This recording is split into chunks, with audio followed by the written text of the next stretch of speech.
Hi everybody, this is Karma. I'm back with episode 44 of My Life Stories.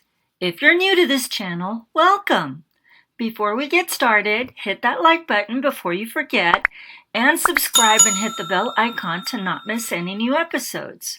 Commenting, liking, and subscribing are a great way to support this channel.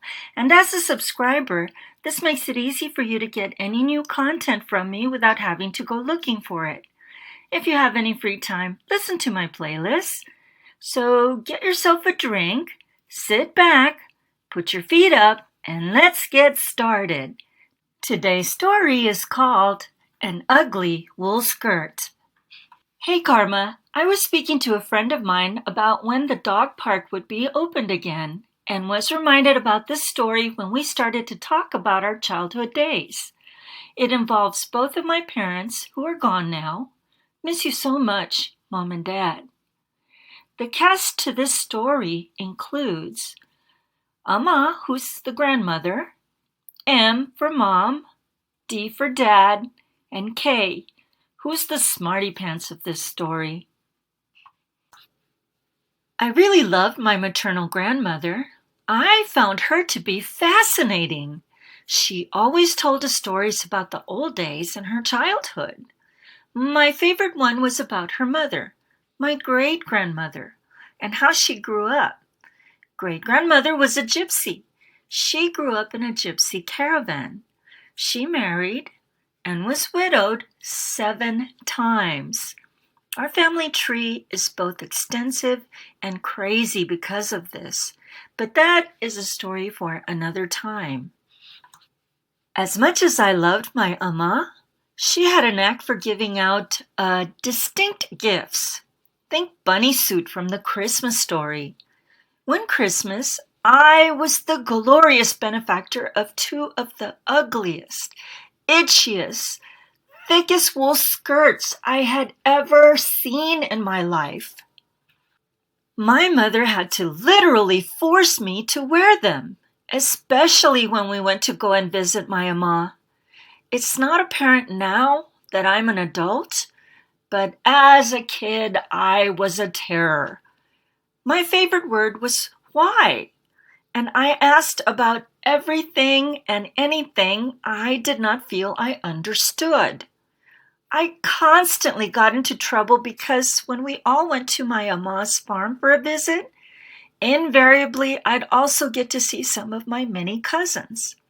And because I was the ringleader, it was always up to me to come up with games, shows, or stunts to keep everyone entertained and out of our parents' hair. On this particular occasion, it was hay season, and my uncle had stacked bales of hay to feed the animals all over the farm. I found an area where the hay was stacked 8 to 10 bales high, with plenty of loose hay all around, and dared my cousins to jump off the top. Bear in mind that I was 8 years old at the time. As I think about it now, I realize the craziness of this. That was a really large drop, and we could have broken arms or legs very easily.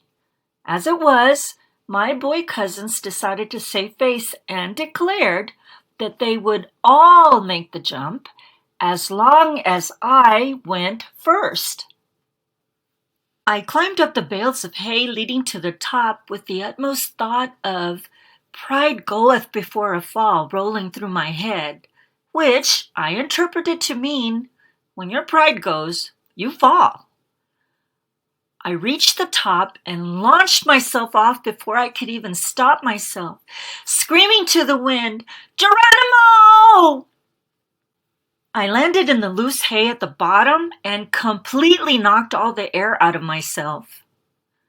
Unbeknownst to me, my mother had decided at that crucial moment in time to come out and check on everyone when she couldn't hear any of the kids, and was able to witness my glorious swan dive off the top of the bales of hay.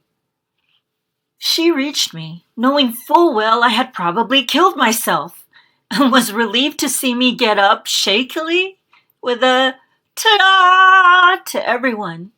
And she looked calm and serene, but I could tell that she was extremely angry, and on the way home, I was informed that I was going to get a spanking to end all spankings for this crazy stunt I had pulled. As it turned out, I had discovered that Ama's ugly, itchy, thick wool skirts were perfect for corporal punishment. My dad was soft-hearted when it came to his daughter and only made a half-hearted attempt to whip me with a belt.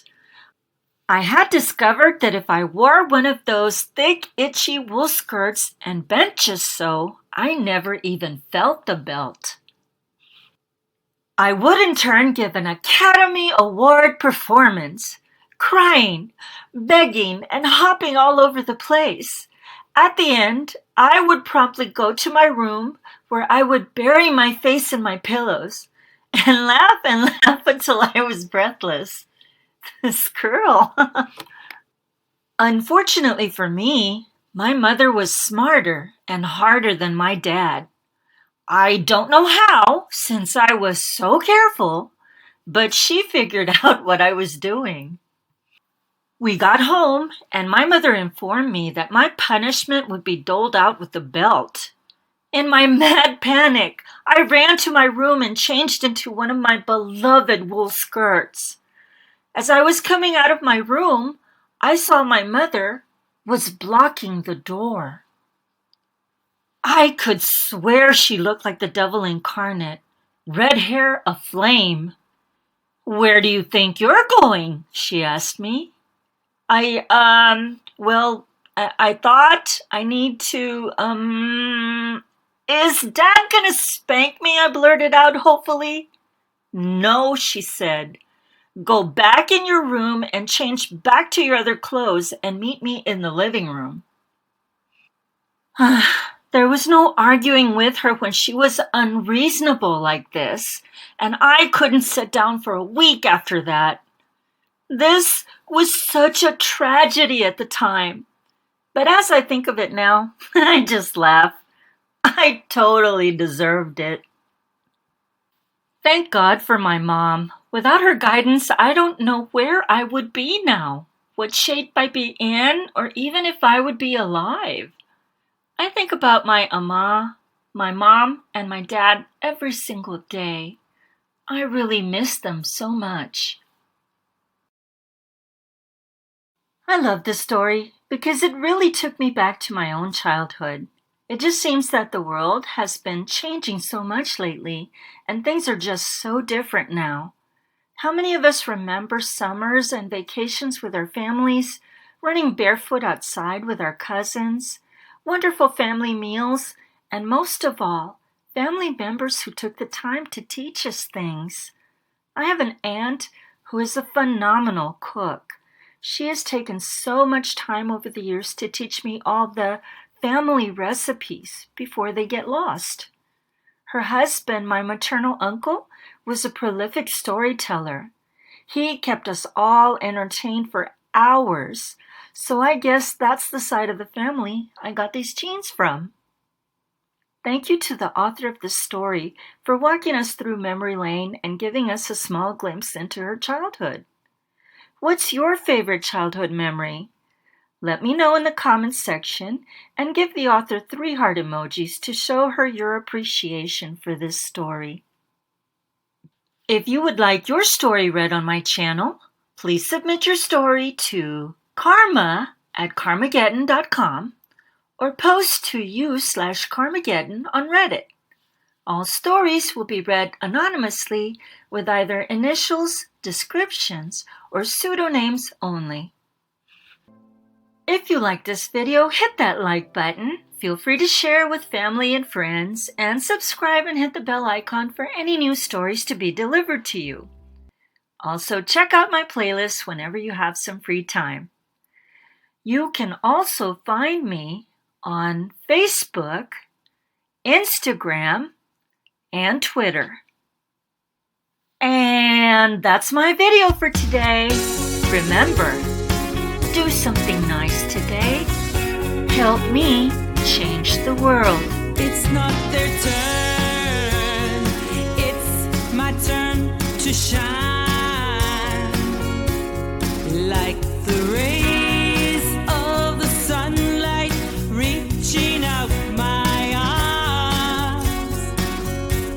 See you next Tuesday.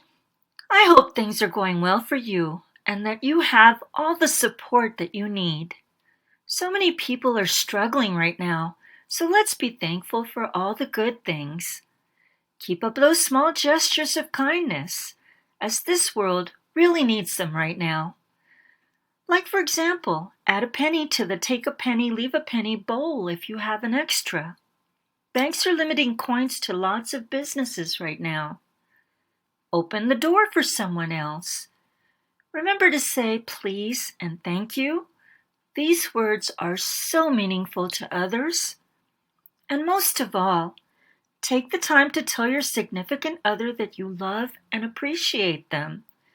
Use your words. They need to know that they are valued and how they help you make it through the day some days. Everyone needs to hear this.